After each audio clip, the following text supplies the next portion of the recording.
Hey, what's up? I'm Ryan Shepard, and a lot of people that know me call me Shep. Today we're going to talk about how you can get moodier photos in camera before you ever even touch Lightroom. So you might be watching this video because you've seen a ton of photos on Instagram or whatever, and they've got this like moodiness to them and all these tones, and they're just so tasty. And you see those photos and you're like, man, like I want my photos to look like that. How in the world can I get my photos to look like that? So you're probably subscribed to a bunch of people on YouTube, and they're photographers that you love and that you follow. You've probably watched all of their videos and seen everything they have about editing and their style and their gear and like how they get their stuff. You may follow them on Instagram and you've got post notifications turned on, and every time you see their post, you're double tapping away. And you're like, this looks so good, man. Like, how do you do it? And you go home and you just can't nail it. You can't make your photos look moody like that. And I would argue that part of your problem could be how you're shooting those photos in the first place. So when we're talking about moody photos, like how do we get moody photos in camera? Like how do you do it? How do you go about shooting a moody photo? There are a couple of things that I like to look at and think about as I'm shooting these photos that you'll see on my Instagram feed that I would qualify as moody. One of the things I like to think about first is the background. So what is my subject going to be sitting on top of? And the reason that's important is because it's really going to help draw attention to your subject.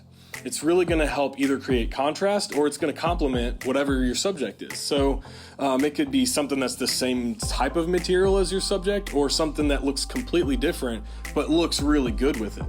So I think that there's not enough attention paid to this most of the time, and I think that this part goes unplanned the most, and it's a super easy thing to start thinking about that's really going to improve your photos, because if you pick the wrong background, it might not trash your photo, but it's going to take away a lot of the potential that your photo has to be awesome if you had taken a little bit extra time to think about what your background was going to be.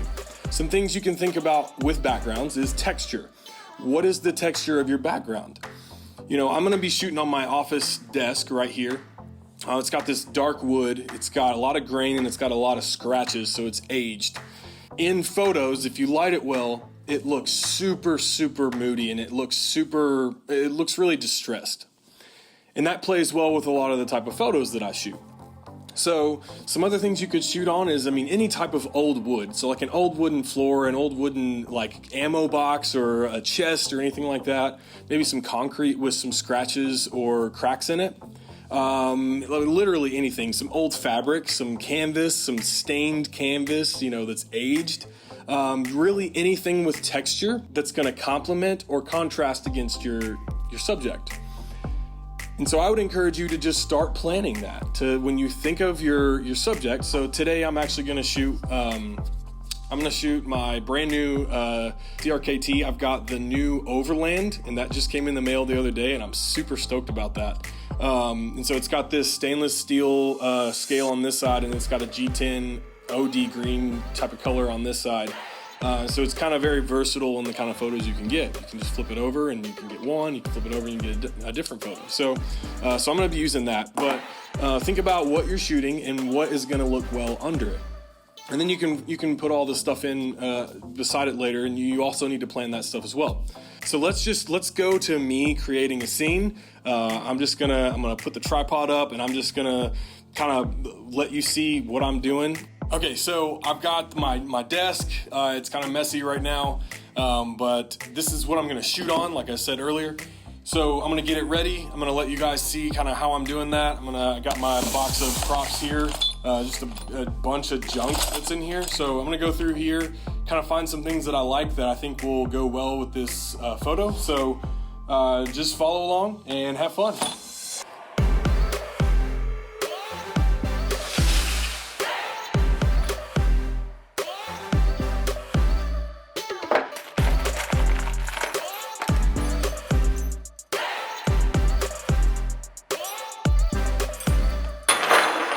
Here's all the stuff that I have. Just notice that it's all sort of like stainless. Steel, steel pipe right here, some steel fittings.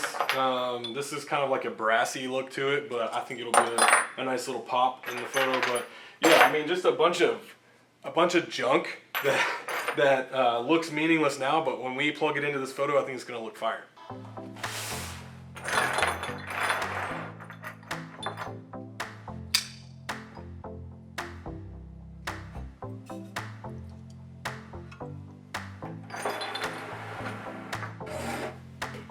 Pro tip, one cool thing is you can set your subject on top of something. So I do this a lot of times in my photos. So I got this little level that's gonna be really cool. If I just set the knife on top of it like this, you shouldn't be able to see the level in the photo. So find something that you can set your subject on top of that will disappear in the photo, but will really give some separation between it and the background.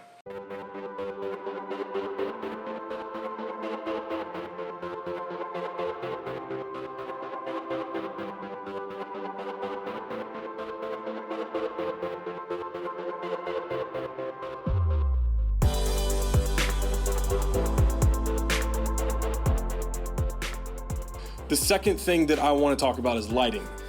When I shoot photos, when I shoot product photos, I'm thinking about how can I show what this product really looks like. I don't want to manipulate it too much. I don't want to make it look like something it's not, but I also want to create like a really heavy mood in my photos. So one way that I do that is by using one light, and that's really because that's all I have. We talked about in my last video, I don't have any legitimate video equipment other than my Nikon D5300 that I'm shooting on now.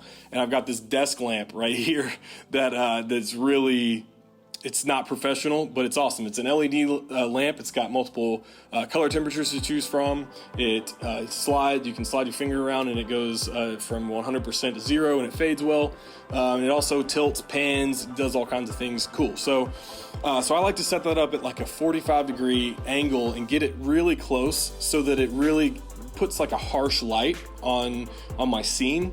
And what that does is that creates a lot of highlights and a lot of shadows. And the shadows are the most important part, because if you don't have a lot of shadow in your photo, it's going to be really hard to recreate those in post. So getting those shadows in the original photo is very important for making it feel moody, in my opinion. I don't know if you can tell from here, but there's a lot of shadows and there's a lot of highlights. So I think I'm pretty happy with this. I'm going to go ahead and turn the lights off.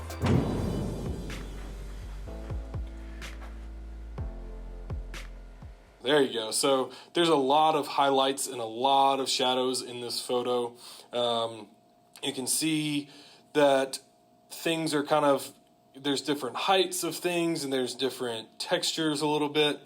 And it's all sitting on this background of really dark, warm wood that's going to contrast super well with all the silver in this photo. So I'm going to snap a picture or 73 and you will see the final product.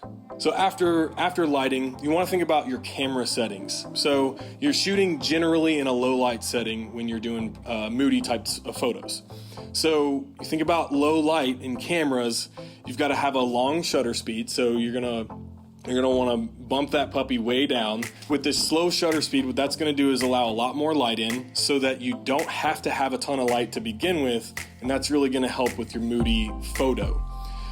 Another thing is your ISO needs to be as low as possible, and the reason for that is because what ISO does is basically digitally enhances the dark spots in your image so that you can see them better.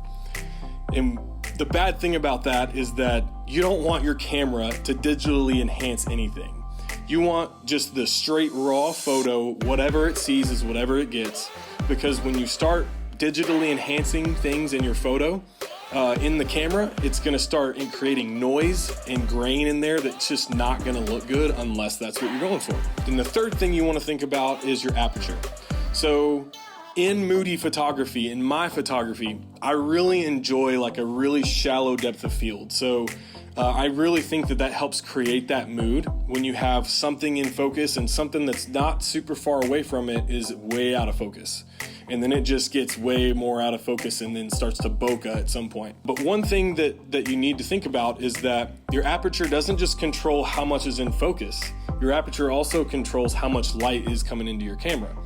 So your aperture, when you're shooting low and your depth of field is like, say like a 1.8 or something like that, that's going to be a wide open aperture. Like your aperture is going to be super wide, and that's going to let a lot more light in.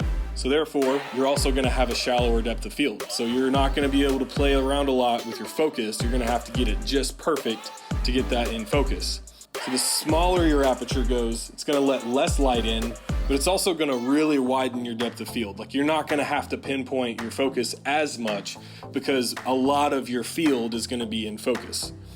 So those are just some things to think about with your camera. So I hope that that was helpful, and I hope that wasn't too much talking, but I really wanted you guys to hear out loud kind of what goes through my head when I'm planning these shots and when I'm taking them. So hopefully the behind the scenes part of it was awesome. Hopefully you saw some things in there that you can apply to your own photos. But just real quick, let's just recap. So we talked about one of the most important elements that I think goes unplanned too often is the background that you're going to shoot on. So make sure you're planning that. Make sure you put time into that. The next thing we talked about was lighting. So harsh dynamic lighting to cause lots of highlights and shadows, lots of dynamic range in your photo, really dark darks and pretty bright brights. When you look through that viewfinder, you should be able to tell, like, man, that looks pretty moody. And if it doesn't, maybe just adjust your light, take some time to move it around and test it from different angles.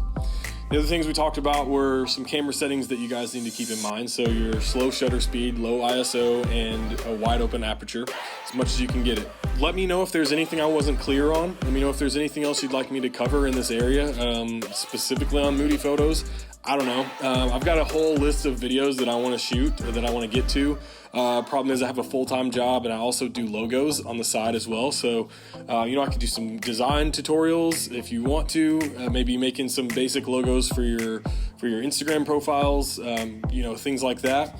So really, I'm an open book. Whatever you want to know that I know, like, just let me know. So drop that in the comments below. Leave a like on this video. That'll really help me know that it's content that is hitting home with you guys and that you're enjoying. And also share this with your friends. If you have people that shoot photos and like, oh, you may have thought of someone in your head when I was talking, send this video to them. And then subscribe. Lastly, that's really going to help me to know what you guys like and don't like. So without dragging this video on for forever, I hope you enjoyed it, and I can't wait to see you next time. I'm Ryan Shepherd. Peace.